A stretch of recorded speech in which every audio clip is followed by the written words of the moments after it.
नमस्कार आप सभी का गोल्डन जी के 21 में फ्रेंड्स। फाइनली अगला क्लास लेके आ चुका हूँ आप लोगों के बीच। और आप सबको पता है अभी हम लोग कंप्लीट कर रहे हैं इंडियन ज्योग्राफी। ठीक है, चैप्टर का नाम मैं बता दूं तो यहाँ पे आप देख सकते हैं, जो कि एकदम ट्रिकी चैप्टर है। यहाँ से लोगों को चीजें याद नहीं रहते हैं और मैं आपको सब कुछ डायग्रामिकली समझाता हूँ और आप लोगों को याद भी रहता है। ठीक है, तो मैं आपको थोड़ा सा यहाँ पे क्लियर कर दूं। इससे पहले हम लोग पहला जो चैप्टर आप देख सकते हैं भारत और उसकी स्थिति कंप्लीट कर चुके हैं। दूसरा चैप्टर हम लोगों का था कौन सा, तो भारत की भूगर्भिक संरचना। और तीसरा जो चैप्टर हम लोगों का है जो अभी हम लोग कंप्लीट कर रहे हैं, भारत का भौतिक स्वरूप। ठीक है, तो इसे अभी हम लोग कंप्लीट कर रहे हैं। एक क्लास और दूंगा तो कंप्लीट होगा। ठीक है, आज के बाद एक क्लास और लेके आऊंगा तब कंप्लीट होगा ये चैप्टर। ठीक, तो इससे पहले जो चैप्टर आप लोगों का है जो अभी हम लोग कंप्लीट कर रहे हैं, जिस चैप्टर को जरा सा देख लीजिएगा। इसे हम लोग कितने भागों में, तो 6 भागों में बांट के पढ़ते हैं भाई। देखो यहाँ पे ये चीजें आपको याद रखना पड़ेगा। चैप्टर का नाम ही है, चैप्टर का नाम क्या है भैया, तो आप ये सर भारत का भौतिक स्वरूप बोलिए चाहे भौतिक वितरण बोलिए। ठीक है, ये चैप्टर का नाम है। भारत के संदर्भ में देखा जाए तो इसे हम लोग 6 भागों में बांट के पढ़ते हैं। पहला जो पॉइंट है आप लोग देख सकते हैं, पहला जो सेक्शन है मैं कहूँगा भारत का पर्वतीय क्षेत्र, ये वाला हिस्सा जिसके बारे में हम लोग बहुत अच्छे से पढ़ चुके हैं। एक एक पॉइंट में डिस्कस कर चुका हूँ, जिसमें हम लोग पढ़े हैं ट्रांस हिमालय के बारे में, महान हिमालय के बारे में, मध्य हिमालय के बारे में और लघु हिमालय के बारे में। ठीक है, और उसके बाद जो दूसरा सेक्शन आप लोगों का है यहाँ पे देख सकते हैं उत्तर भारत का मैदान। ये कौन सा क्षेत्र है सर, तो आपको यहाँ पे दिखेगा ये वाला जो क्षेत्र है भाई। आज हम लोग पूरे तरीके से उत्तर भारत के मैदान को देखने वाले हैं। ठीक है, ये वाला क्षेत्र को देखेंगे। एक क्लास और दूंगा तो जिसमें हम लोग प्रादीपीय भारत और बाकी जो क्षेत्र है ना, ये जो एक क्लास और आएगा, मैं फिर से कह रहा हूँ एक क्लास और आएगा जिसमें हम लोग पढ़ने वाले हैं प्रादीपीय भारत को, भारत का जो मरुस्थलीय वाला क्षेत्र है उसे, उसके बाद यहाँ पे तटवर्ती मैदान भारत के, और उसके बाद जो है द्वीप समूह। ये कौन कौन सा एरिया है आप सबको मैप पे बखूबी से पता है, और मुझे पता है कि अभी तक तो आप लोगों को याद हो गया होगा, है ना। ये है प्रादीपीय भारत, ये वाला क्षेत्र। ठीक है, वो कल के क्लास में पूरा करेंगे इसे। ये वाला जो क्षेत्र आप देख रहे हैं भाई, ये भारत के तटवर्ती क्षेत्र है, जो कि समुद्र के साथ ये सभी का सभी एरिया अपना सीमा साझा करते हैं। उसके बाद आपको यहाँ पे देखेगा भाई राजस्थान वाला क्षेत्र, भारत का मरुस्थलीय क्षेत्र। और उसके बाद आपको दिखेगा यहाँ पे द्वीप समूह, एक तो लक्षद्वीप समूह है और एक आपको यहाँ पे दिखेगा अंडमान निकोबार द्वीप समूह, जिसे हम लोग कल की क्लास में कंप्लीट करेंगे। तो अगर मैं सीधे तौर पर कहूँ तो आज हम लोग पढ़ने वाले हैं यहाँ पे जो आप देख रहे हैं भाई, भारत उत्तर भारत के या फिर उत्तर भारत के जो मैदान जो आप देख रहे हैं, इसे हम लोग पूरा करने वाले हैं आज के क्लास में कंप्लीट। ठीक है, और देखिए ये टॉपिक सबसे आसान है, इसलिए मैं आपको पार्ट बाय पार्ट करके पढ़ा रहा हूँ, और उम्मीद करते हैं कि अभी तक तो आपके दिमाग में अब ये सेट हो गया होगा। ठीक है, मैं आपको पहले भी बता चुका हूँ कि इंडियन ज्योग्राफी में जो सबसे बड़ा जो चैप्टर है यही है भारत का भौतिक स्वरूप। और उसके बाद जो आपको दिखेगा ये वाला जो हम लोग पढ़ चुके हैं भारत का, ये भारत और उसकी स्थिति मैं आपको पढ़ा चुका हूँ। ये दोनों चैप्टर बड़ा था, बाकी सब जो है छोटे छोटे चैप्टर है। थोड़ा सा आपको ये बड़ा चैप्टर दिखेगा अपवाह तंत्र और जलवायु, जो कि मैं हार्डली 1 या 2 क्लास में कंप्लीट करवा दूंगा। ठीक है, बाकी ये सब जो है छोटे छोटे चैप्टर है जो कि कंप्लीट कर लेंगे बहुत जल्द। चलिए तो शुरू करें कहानी को। आइए शुरू करते हैं भाई। कहानी यहाँ से शुरू होता है, मेंशन भी कर दिया हूँ उत्तर भारत के मैदान। आशा करते हैं मैप पे आपको पता होगा उत्तर भारत के मैदान कौन सा एरिया होगा। अब उत्तर भारत के मैदान की मैं बात करूं तो इसे भी हम लोग क्या करते हैं, देखिए ज्यादा प्रेशर बिल्कुल नहीं लेना है, एकदम आराम आराम से समझना है। उत्तर भारत के मैदान की मैं बात करूं तो इसे हम लोग 5 भागों में बांट के पढ़ते हैं, है ना। ये कैसे, एक भाबर प्रदेश, अभी आपके दिमाग में आएगा सर ये भाबर प्रदेश क्या होता है, अभी हम लोग समझने वाले ना, हम आपके साथ में क्यों है। दूसरा है तराई का क्षेत्र, इंडिया के मैप पे ये कहाँ होगा, इसका लोकेशन, इसके बारे में भी हम लोग चर्चा करेंगे। लोकेशन तो आपको पता ही चल गया है, उत्तर भारत का मैदान जो होगा तो वहां पे उसका लोकेशन होगा। एक तो जाहिर सी बात है क्षेत्र होगा, भारत के उत्तरवर्ती मैदान का जो क्षेत्र होगा, एक तो पंजाब हरियाणा का क्षेत्र होगा, एक यूपी वाला क्षेत्र होगा, बिहार वाला क्षेत्र होगा, असम वाला क्षेत्र होगा, है ना। इस तरीके से हम लोग चर्चा करेंगे एक एक करके। मैं फिर से कर रहा हूँ, उत्तर भारत के जो मैदान हम लोग देखे भैया, यहाँ पे ये वाला हिस्सा, तो इसे हम लोग क्या करते हैं भाई, उत्तर भारत के मैदान को 5 भागों में बांट के पढ़ते हैं। ये 5 भाग कौन कौन सा होता है सर, तो आप कहिएगा, एक तो भाबर प्रदेश, तराई का क्षेत्र, बांगर प्रदेश, है ना, खादर प्रदेश, है ना, और डेल्टा। अब यहाँ पे आपके दिमाग में प्रश्न आएगा, सर मैंने कहीं पे नाम सुना हूँ मिट्टी, तराई मिट्टी, बांगर मिट्टी, खादर मिट्टी, तो मिट्टी अलग है, ये उच्च क्षेत्र ही है। अभी जो आप देख सकते हैं, मैं आपको बताऊं ना कि उत्तर भारत के मैदान को का जो है विभाजन, ये ध्यान रहे, ये उच्चावच के आधार पे किया गया है ना। जैसे हम लोग कैसे हिमालय का जो हिमालय जो पढ़े थे, है ना, भारत के जो हिमालय वाला क्षेत्र, उसमें उच्चावच के आधार पे भी पढ़े थे और प्रादेशिक विभाजन भी पढ़े थे। तो सेम कंडीशन उत्तर भारत के मैदान में भी है। तो यहाँ पे जो है उच्चावच के आधार पे भी पढ़ेंगे हम लोग, और उसका प्रादेशिक विभाजन भी पढ़ेंगे। बहुत आसान है, रटने की जरूरत बिल्कुल नहीं है, और ये क्वेश्चन आप मेंस में भी लिख सकते हैं, आपका समझ अच्छा होगा तो, ठीक है, और ये जरूरी है, ठीक है फ्रेंड्स। चलिए, इसके बाद भी जो भी डाउट रह जाता है तो आप इजीली पूछ सकते हैं, मेरा काम है आप लोगों को इजीली सब कुछ समझा दो। तो अब यहाँ पे देखिए, उत्तर भारत का मैदान तो आपने इंडिया के मैप पे देख लिए कि इसका लोकेशन कहाँ पे है। अब यहाँ पे हम लोग देख लेते हैं उत्तर भारत के मैदान को, जो हम लोग 5 भागों में बांट के पढ़ते हैं, तो ये कौन कौन सा क्षेत्र है।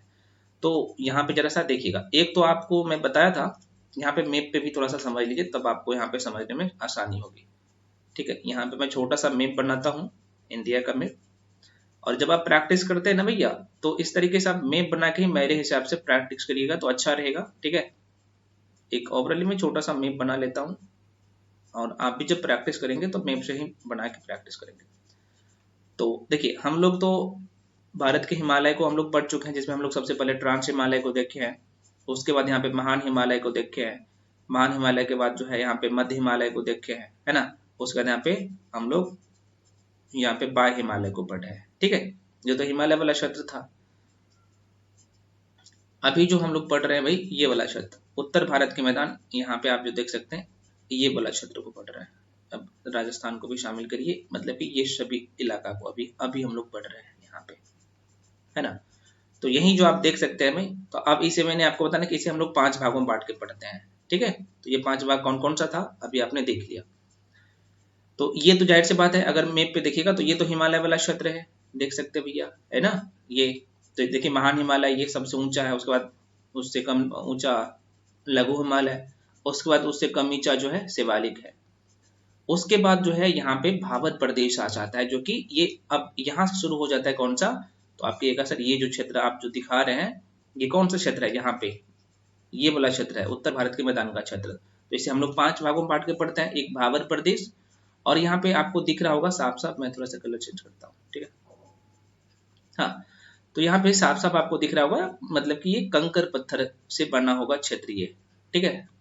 यहाँ पे देख सकते हैं, मतलब कि नदियों द्वारा जो है यहाँ पे बहा के जो है, या फिर नदी द्वारा बह के आया होगा कौन सा, कंकर पत्थर, बड़े बड़े आकार का, छोटे छोटे आकार का होगा, तो वो भाबर प्रदेश कहलाएगा, है ना। पहाड़ी इलाका से नदी आएगा तो जैसे बात इस क्षेत्र में ला के रख देगा। उसके बाद यहाँ पे तराई क्षेत्र होगा, ठीक है, और यहाँ का तराई क्षेत्र का भूमि क्या होगा, तो एकदम नवी भूमि होगा। जैसी बात है, तराई के क्षेत्र में जब नमी भूमि होगा तो यहाँ पे फसल अच्छा होगा, सिंपल सी बात है ना। तो तराई क्षेत्र होगा। उसके बाद तराई क्षेत्र से आगे जैसे निकलिएगा, है ना, तो यहाँ से नदी निकलेगा जैसे ही, तो अब यहाँ पे 2 तरह का मिट्टी आपको देखने को मिलेगा। एक खादर मिट्टी आपको यहाँ पे देखेगा दोनों क्षेत्र में ना, खादर मिट्टी जैसे नदी के राइट साइड और लेफ्ट साइड दोनों साइड दिखेगा, है ना। तो जो नदी से सटा हुआ क्षेत्र होगा वो खादर मिट्टी वाला क्षेत्र होगा, और जो नदी से दूर होगा क्षेत्र, ये वाला दूर क्षेत्र है ना, यहाँ पे इधर भी देख रहे हैं और इधर भी देख रहे हैं, मतलब समझिए एकदम आराम से समझिए, मैं कह रहा हूँ ज्योग्राफी रटना कतई नहीं है, बहुत आसान है। वही ना, अप्रोच, तरीका और कंटेंट में आपको सारी चीजें देख ही रहा हूँ, सॉरी दे ही रहा हूँ। तो एग्जाम हॉल में क्वेश्चन गलती करके मत आइएगा, और जितना पढ़ा रहा हूँ माइंड में सेट होना चाहिए, और सब कुछ मैं सेट कर रहा हूँ, ठीक है। देखिए एक चीज मैं आप लोगों को क्लियर कर दूं। देखिए जैसे हम लोग अभी कंप्लीट ये जो थ्योरी क्लास कर रहे हैं, तो अभी तो मैं आपको टॉपिक वाइज पढ़ा रहा हूँ एक एक करके सारी चीजें। और जैसे यहाँ पे आप लोगों का जैसे मान लीजिए हिस्ट्री कंप्लीट हो जाएगा, पॉलिटी या बाकी सेक्शन कंप्लीट होगा, तो एक मास्टर वीडियो भी आएगा रिवीजन करने के लिए, है ना। तो इसलिए तो मैं दावे के साथ बोलता हूँ ना कि भाई आप लोग का जिनका पेट ही नहीं निकलता है या फिर मेंस में अच्छे स्कोर नहीं हो पाता है, तो भाई आपका कंटेंट होगा, चीजों को बार बार रिवीजन कर लेंगे तो नहीं छूटेगा एग्जाम में क्वेश्चन, है ना। तो इसलिए अभी तो हम लोग टॉपिक वाइज कर रहे हैं, उसके बाद आप लोगों के बीच में इसका मास्टर वीडियो भी आएगा, ठीक है, जो कि एक ही वीडियो में पूरा ज्योग्राफी में कंप्लीट करवा दूंगा, है ना। रिवीजन कैसे करना वो सब कुछ मैं आपको बता दूंगा। तो अभी पूरे डिटेल में पढ़ेंगे, आपका नॉलेज अच्छे से रहेगा, तब ना आप जब रिवीजन करेंगे तो जल्दी जल्दी आप के दिमाग में सेट हो जाएगा। तो ये काम करना है। तो देखिए ये तो आपको पता चल गया भाई, ये बांगर प्रदेश होगा, मतलब ये पुराने जलोढ़ मिट्टी को जो है, ये बांगर और भाबर दो नाम से इसे जाना जाता है, तो कंफ्यूज मत होइएगा। तो इसका क्षेत्र कौन सा होगा आपने देख लिया है। एक क्षेत्र और आपको दिखेगा डेल्टा वाला क्षेत्र, जो कि इसके आगे वाला जो क्षेत्र होता है ना, यहाँ पे जो नदी फाइनली अपना जो पानी, फिर नदी का पानी एकदम स्लो हो जाएगा, तो वहां पे डेल्टा का निर्माण हो जाएगा, तो एक डेल्टा वाला क्षेत्र होता है, ठीक है ना। हालांकि मैं लिख भी दिया हूँ, तो वो क्षेत्र होगा, ठीक है। तो मैप पे अगर मैं लेके चलूं छोटा सा मैप पे, तो डेल्टा वाला क्षेत्र कहाँ होगा, तो आप कहेगा सर नदी यहाँ पे पानी बहा के क्या करेगा, इस क्षेत्र में जमा करेगा, खासतौर पे वेस्ट बंगाल वाला क्षेत्र और बांग्लादेश वाला क्षेत्र जो है, ये डेल्टा वाला क्षेत्र होगा, ठीक है। तो हमें बांग्लादेश के बारे में तो पढ़ना नहीं है, हमें वेस्ट बंगाल के बारे में पढ़ना है, डेल्टा वाला क्षेत्र यहाँ पे होगा। तो मैप पे भी आपने समझ लिया, और हालांकि मैं आपको सारी चीजें डायग्रामिकली समझा भी दिया हूँ, और आशा करते हैं सब कुछ समझ में आ भी गया होगा। इसके बाद भी जो भी डाउट रह जाता है तो आप स्वतंत्र है, पूछ सकते हैं, कोई इशू नहीं है, ठीक है फ्रेंड्स। चलिए, तो ये तो समझ में आ गया कि उत्तर भारत का मैदान जो है कौन कौन सा क्षेत्र है। अब आइए डिटेल में हम लोग चर्चा करते हैं कि एग्जाम में क्वेश्चन कैसे बनते हैं, ठीक है।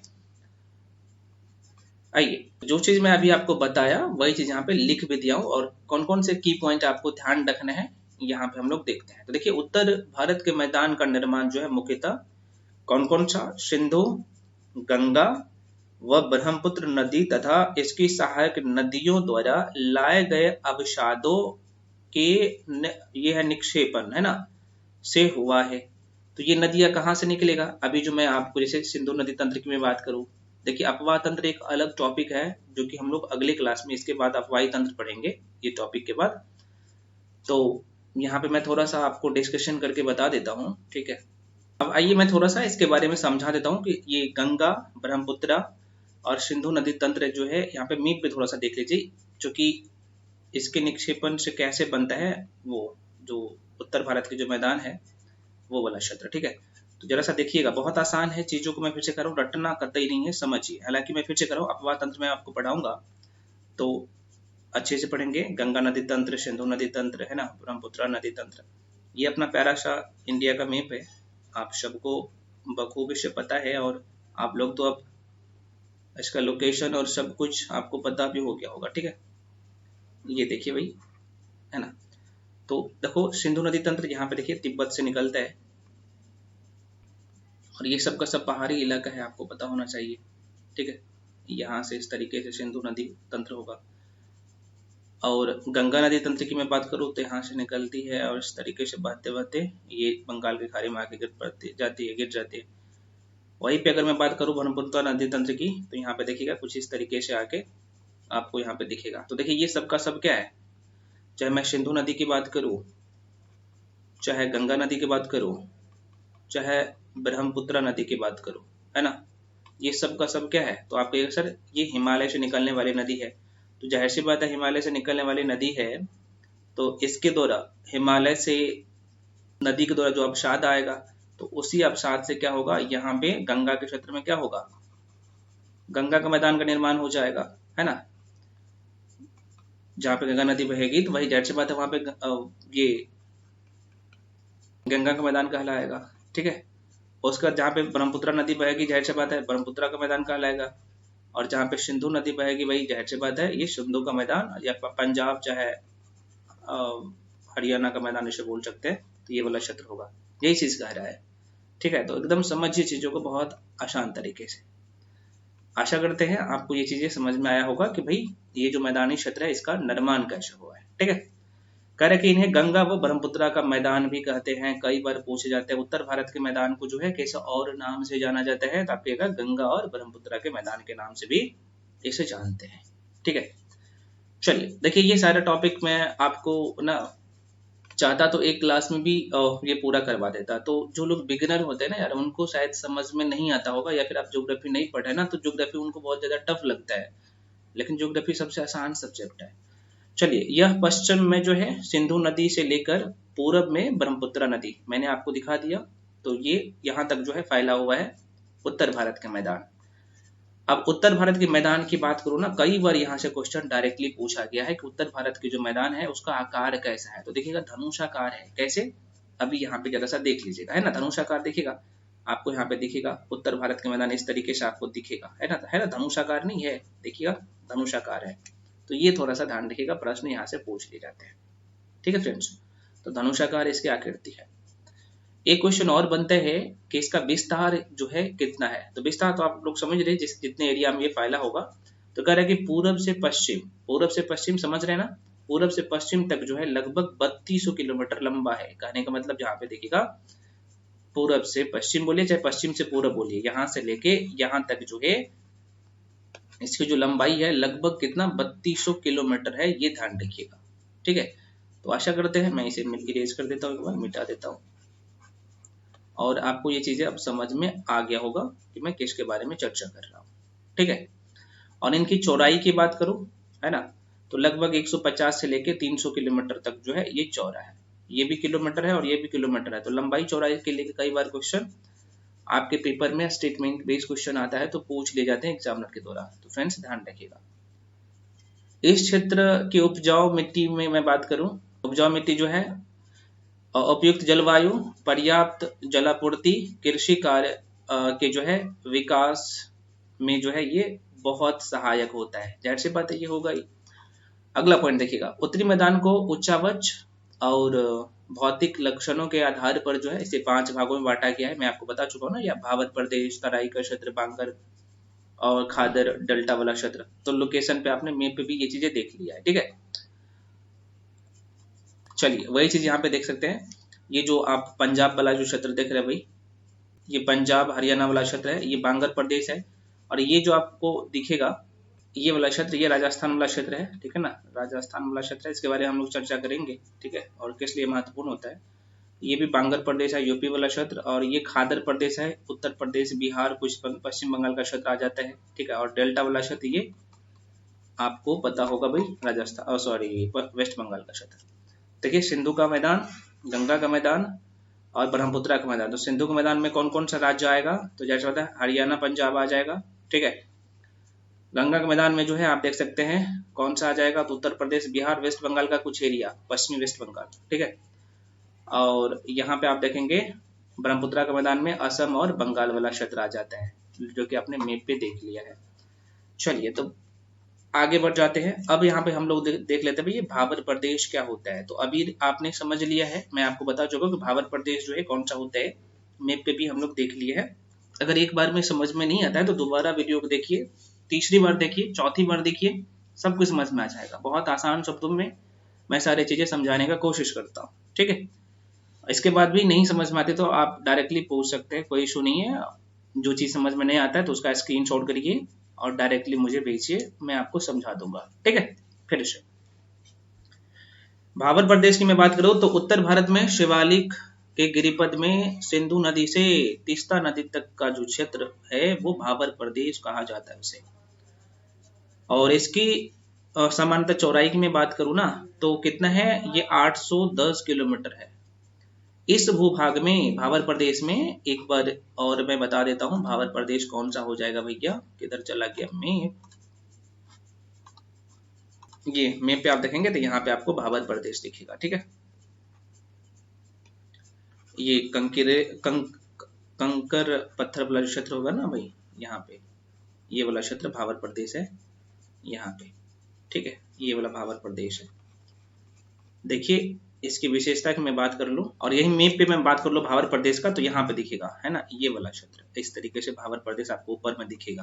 तो जाहिर सी बात है ये इधर से नदी जो है बहा के लाएगा, मिट्टी नहीं कहूंगा मैं, ये कंकर पत्थर और ये वाला क्षेत्र में जमा करके रख देगा, है ना। तो आइए वही चीज लिखा हुआ है, कह रहे हैं कि इस भूभाग में छोटी नदियां पत्थर कंकर बजरी के ढेर, ये ढेर लिखा हुआ है, ढेर के नीचे से प्रवाहित होने के कारण अदृश्य हो जाती है। छोटे छोटे जो नदियां हैं वो अदृश्य हो जाती है, पता ही नहीं चलता, आपको नहीं दिखता है। और यह जो क्षेत्र होता है भाबर वाला क्षेत्र, उसके वो किस लिए महत्वपूर्ण होता है, तो महत्वपूर्ण नहीं होता है क्योंकि देखिएगा कृषि के लिए उपयुक्त भूमि ये नहीं होता है। जाहिर सी बात है कंकर पत्थर पे कैसे कृषि का उपजाऊ होगा, तो इसलिए महत्वपूर्ण नहीं होता है कृषि के लिए। तो इसलिए भाबर प्रदेश के बारे में आप इतनी सी बात ध्यान रखिए और लोकेशन भी आपको पता होना चाहिए कि ये कहाँ पे है, कौन से क्षेत्र में है, ठीक है फ्रेंड्स। चलिए अब हम लोग देख लेते हैं भाई तराई वाला क्षेत्र। तराई वाला क्षेत्र कौन सा होगा, आपने सबसे पहले आप देखिएगा लोकेशन पे, तो हिमालय वाला क्षेत्र होगा, उसके नीचे भाबर प्रदेश होगा, उसके नीचे तराई वाला क्षेत्र होगा, उसके नीचे बांगर होगा, उसके नीचे खादर होगा, उसके नीचे डेल्टा वाला क्षेत्र होगा। इस तरीके से चीजों को ना ध्यान रखिए, ठीक है। चलिए तो तराई प्रदेश की मैं बात करूं, ये महत्वपूर्ण क्यों है, और एक मिनट में अपने आप को थोड़ा सा छोटा कर लेता हूँ ताकि आपका क्वेश्चन यहाँ पे ना अटके। हाँ, तो यह क्षेत्र जो है भाबर प्रदेश के दक्षिण, यहाँ पे देखिएगा इस लाइन को, हाँ, तो यह जो क्षेत्र है भाबर प्रदेश, सॉरी तराई का जो क्षेत्र है, तराई वाला क्षेत्र, यह जो है भाबर प्रदेश के दक्षिण का दलदली क्षेत्र है तथा यह जो है कंकर पत्थर रेत तथा चिकनी मिट्टी से बना है। तो आप कहिएगा सर ये भी क्षेत्र कंकर पत्थर से बना है, हाँ, लेकिन यहाँ पे छोटे छोटे कंकर होंगे। भाबर प्रदेश में बड़े बड़े पत्थर होंगे, यहाँ पे छोटे छोटे होंगे। और इसकी चौड़ाई सामान्यतः 10 से 20 किलोमीटर है, चौड़ाई में बोल रहा हूँ, ठीक है, ध्यान रखिएगा। अब मैं थोड़ा सा मैप पे लेके चलता हूँ, ये कहाँ पे है इसका लोकेशन। तो ये जो आप देख रहे हैं भैया, यहाँ पे यहाँ तक जो है ये तराई का क्षेत्र है, ठीक है, ये तराई का क्षेत्र है, आपको यहाँ पे दिख रहा होगा, मैं लिख भी दिया हूँ। चलिए अब आगे बढ़ जाते हैं, इसी का कुछ और पॉइंट है। भाबर क्षेत्र में जो नदियां अदृश्य हो जाती है, जो नहीं दिखती थी छोटी छोटी नदियां, अब वो नदियां तराई वाला क्षेत्र में, क्योंकि जाहिर सी बात है वो कैसे नदियां दिखेगी, क्योंकि उसकी वो पत्थर के नीचे बहती है ना, वो छोटी छोटी नदियां। अब यहाँ पे जैसे ही तराई वाला क्षेत्र में वो नदियां आएगा तो वो धरातल पे आएगा, तो वहां पे दिखेगा, तो है ना, तो कह रहा है कि पुनः जो है दृश्यमान हो जाता है, वो देखने लगता है, ठीक है। वर्षा की अधिकता के कारण तराई का विस्तार जो है यहाँ पे देखिएगा पश्चिम की अपेक्षा पूर्व में अधिक पाया जाता है। पश्चिम की अपेक्षा पूर्व में कहाँ पे, तो पहाड़ी इलाका में कम होगा और जैसे ही मैदानी इलाका में आएगा तो वो ज्यादा हो जाएगा। इस तरीके से चीजों को ध्यान रखिएगा। इस क्षेत्र में ढाल की कमी के कारण पानी बिखरा हुआ बहता है, जिसमें इस क्षेत्र की भूमि सदैव जो है नम रहती है। नम रहेगा तो जाहिर सी बात है कृषि कार्य के लिए उपयुक्त क्षेत्र होगा तराई वाला क्षेत्र, है ना। आप देख सकते हैं विशेषकर यहाँ पे गन्ना, चावल, गेहूं की उपयुक्त जो है यहाँ पे फसल होती है, अधिक फसल ये सब होता है। वेरी वेरी इंपॉर्टेंट है। और आपने देखा होगा 69 बीपीएससी में यहीं से जोर के प्रश्न पूछ लिया गया था। तो तराई वाला क्षेत्र किस लिए महत्वपूर्ण होता है, बांगर प्रदेश किस लिए महत्वपूर्ण होता है, आपने देख लिया है। हिमालय वाला क्षेत्र किस लिए प्रमुख महत्वपूर्ण होता है, आपने इसके बारे में पढ़ चुके हैं। तो भाई इस तरीके से आपको देखना है। अब यहाँ पे हम लोग देखते हुए तीसरा बांगर प्रदेश। भाबर प्रदेश अलग है, बांगर अलग है। भाबर बांगर में कंफ्यूजन नहीं होना है, ठीक है, ये बांगर प्रदेश है। तो बांगर प्रदेश मैं आपको बता था ना कि ये नदी यहाँ से बह रही है इस रास्ते से, तो नदी का जो नजदीक वाला क्षेत्र होगा, नदी के जो बित्ता वाला जो क्षेत्र होता है ना, जस्ट बगल वाला क्षेत्र, वो खादर प्रदेश कहलाता है यहाँ पे, है ना। और उसके दूर वाला एरिया होगा जहाँ पे नदी का पानी नहीं पहुंचेगा, वहां पे बाढ़ का पानी भी नहीं पहुंच पाता है, तो वो बांगर प्रदेश हो जाता है, ठीक है। यहाँ पे ये वाला क्षेत्र इधर भी, क्योंकि नदी के लेफ्ट और राइट साइड दोनों होगा, दाया बाया साइड दोनों तरफ होगा, तो ये बांगर प्रदेश होता है, ठीक है। लोकेशन पता चल गया तो जाहिर सी बात है आपको क्वेश्चन भी लंबे समय तक याद भी रहेगा, ठीक है। तो यहाँ पे मैं मेंशन भी कर दिया हूँ, यह उत्तरी मैदान का जो है ये उच्च भूमि वाला क्षेत्र होता है जो पुरानी जलोढ़ मिट्टी से निर्मित है। यह उत्तरी मैदान का सबसे विशालतम भाग पुराने जलोढ़ या फिर बांगर मिट्टी से बना है। ध्यान रखिएगा, कुछ मुख्य बातें मेंशन कर दिया हूँ। इसका विस्तार मुख्यतः जो है कौन सा क्षेत्र में होगा, पंजाब उत्तर प्रदेश के मैदानी भागों में पाया जाता है। तो आप लोकेशन आपको पता चल गया है, मुझे पता है। और प्रश्न पूछे जाते हैं, हरित क्रांति जो है इसी क्षेत्र में हरित क्रांति का उदय हुआ था।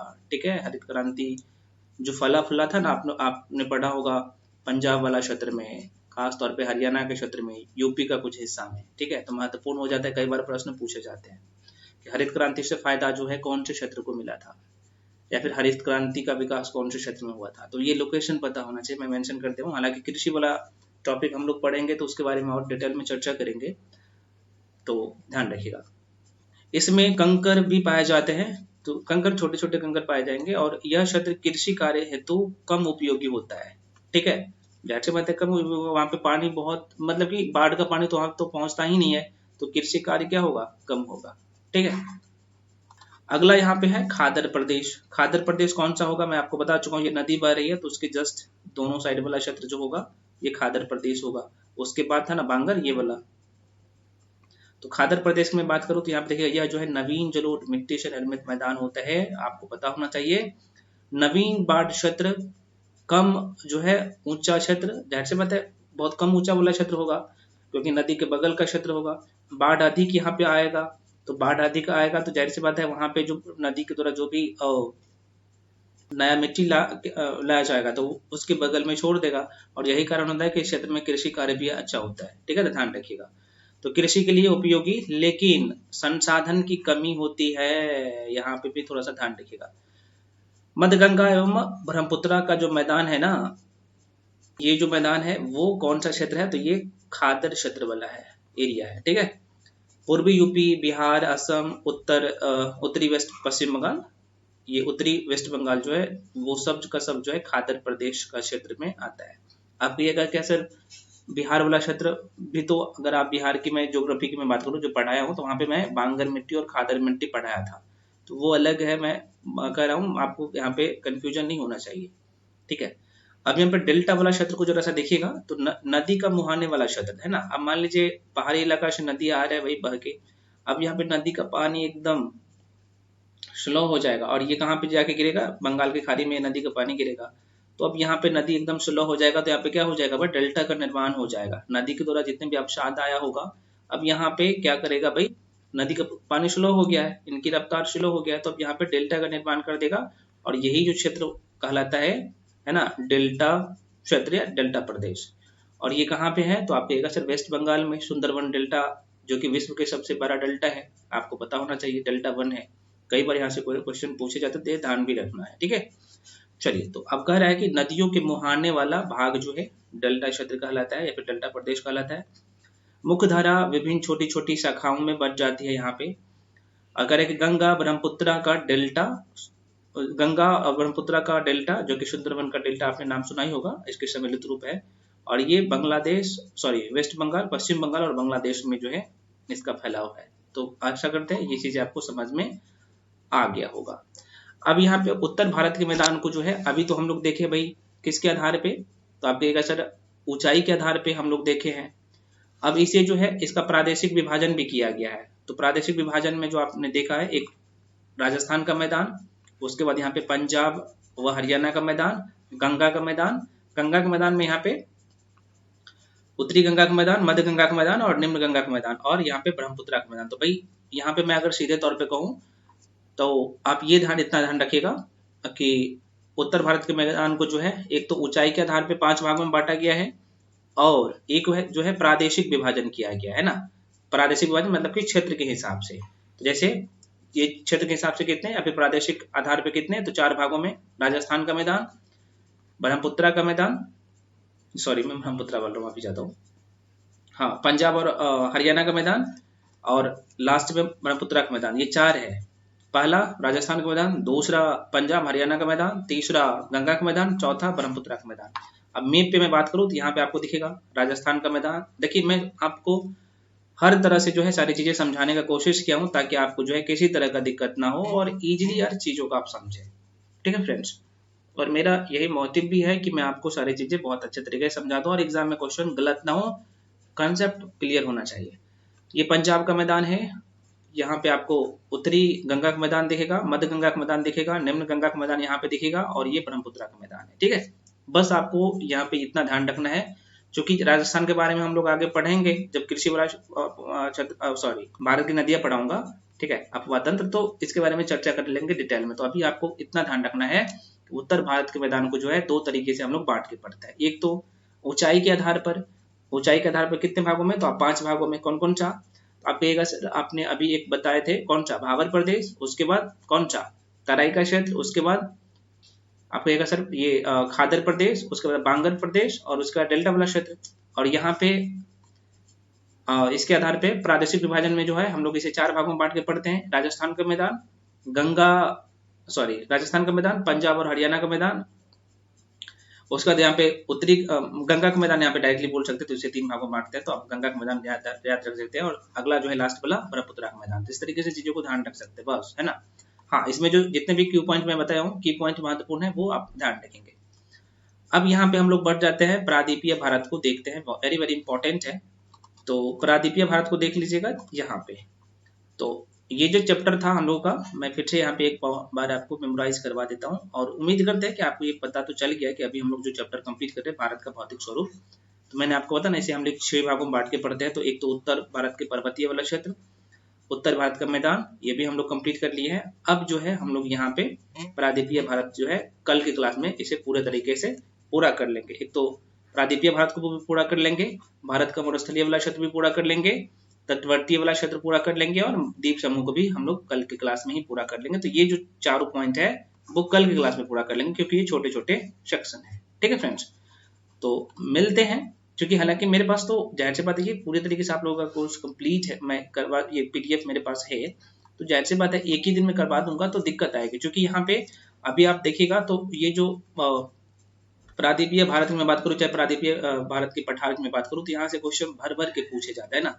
मालवा के पठार से, बुंदेलखंड के पठार से, बघेलखंड के पठार से, छोटा नागपुर के पठार से, दक्कन के पठार से, है ना, दक्कन का लावा पठार से, मेघालय के पठार, मेघालय या शिलोंग के पठार से, वेरी वेरी इंपॉर्टेंट ये सारे पठार है जहां से क्वेश्चन आते हैं। तो भाई कल जो है हम लोग ये जो बाकी पॉइंट रह गया है तो इसे हम लोग कल की क्लास में पूरा कर लेंगे। ठीक है, तो ये कंप्लीट होने के बाद हम लोग अगला चैप्टर पे पहुंच जाएंगे, भारत की जलवायु। ठीक है फ्रेंड्स, तो सॉरी, भारत की अपवाह तंत्र, उसके बाद भारत की जलवायु, ये उसके बाद यहाँ पे भारत की प्राकृतिक वनस्पति, जहां से मेंस में क्वेश्चन भर भर के पूछे जाते हैं। देखिएगा मेंस में यहाँ से भी क्वेश्चन आते हैं, जितने भी टॉपिक पढ़ा दिया हो ना यहाँ से भी प्रश्न पूछे जाते हैं। ठीक है, तो ऐसा नहीं कि भाई आप यहाँ पे आप चीजों को हल्के में ले लीजिएगा, कंसेप्ट क्लियर रहेगा, की पॉइंट आपके अंदर रहेगा, आपको सारा डेटा पता होगा, तो क्वेश्चन को आराम से घुमा फिरा के लिख सकते हैं और आपका मार्क्स भी अच्छा आएगा दूसरे से। ठीक है, ये जरूरी होता है। तो मिलते हैं अगले वीडियो में। देखिए मैं आपको एक चीज हमेशा कहूंगा, पिछले क्लास जितने भी हो गया है भाई आप लोगों का रिवीजन जरूरी है, तो मल्टीपल टाइम रिवीजन करिए। अच्छा, कुछ भाई साहब बोल रहे थे सर हम एमसीक्यू कहाँ से लगाए, तो देखिए मैं आपको बताता घटना चक्र को लगा लीजिएगा, प्लस बीपीएससी के एग्जाम में जितने भी क्वेश्चन पूछे गए हैं उसको लगा लेना है मल्टीपल टाइम। जो ये घटना चक्र मैं इसलिए बोल रहा हूँ, तो घटना चक्र आप लगाने चाहिएगा, तो वहां पे आपको यूपीएससी का भी क्वेश्चन दिखेगा, अलग अलग स्टेट पीसीएस का एग्जाम है वहां उसका भी क्वेश्चन दिखेगा, और जाके जो चैप्टर में पढ़ा दिया वहां पे जाके लगा लीजिएगा ना, फिर आपको समझ में आएगा, एक भी क्वेश्चन वहां से मिस नहीं होगा। ठीक है, तो सारे पॉइंट यहाँ पे कवर करने का कोशिश किया और साथ में बिहार का ज्योग्राफी मैं बोल रहा हूँ, बीपीएससी में के एग्जाम जितने भी इस टॉपिक से क्वेश्चन पूछे गए हैं आपको दिख जाएगा। ठीक है, हालांकि मैं भी करवाऊंगा, सारे ऑब्जेक्टिव क्वेश्चन भी करवाऊंगा, तो ये टॉपिक पूरा कंप्लीट होगा ना इंडियन ज्योग्राफी, उसके बाद मैं लगभग 300 से 400 क्वेश्चन करवाऊंगा, 300 से लेकर 400 क्वेश्चन जो कि पूरे तरीके से कवर हो जाएगा। तो ये मैं भी कर पाऊंगा, लेकिन आप अभी खुद से लगा लेना है, लेकिन मल्टीपल टाइम प्रैक्टिस करना है, आपके दिमाग में चलना चाहिए कि इंडियन ज्योग्राफी में हम लोग जो 7-8 चैप्टर पढ़े हैं, तो भाई इस तरीके से ये चैप्टर में ये की पॉइंट है। और ये कब आपके माइंड में रहेगा, जब आप मल्टीपल टाइम बार बार रिविजन करेंगे। मान लीजिए आप मॉडर्न हिस्ट्री पढ़ रहे हैं तो आपको बार बार रिविजन करना है, मान लीजिए बायोलॉजी पढ़ रहा है तो रिविजन जरूरी है, मस्ट है रिविजन, है ना। उसके बाद आप मॉक टेस्ट लगाइए। अच्छा, कुछ लोग बोल रहे थे सर मॉक टेस्ट आप कब से शुरू कर रहे हैं, बहुत जल्द मॉक टेस्ट पे काम चल रहा है, मैं आपको बता चुका हूँ। तो वो प्रीलिम्स एग्जाम के लिए मॉक टेस्ट बहुत जल्द शुरू हो रहा है। मेंस का तो मैं आपको करवा ही रहा हूँ, मॉडल आंसर भी करवा रहा हूँ। जो लोग मेंस वाले क्लास में है, मेंस में जुड़े हैं, तो उसमें मॉडल आंसर भी चल रहा है, मेंस का क्लास भी चल रहा है, ठीक है, तो वहाँ पे चल ही रहा है। लेकिन आपका पीटी का भी जो है बहुत जल्द मॉक टेस्ट शुरू होने वाला है, ठीक है। तो फ्रेंड्स मिलते हैं अगले वीडियो में, तब तक के लिए जय हिंद।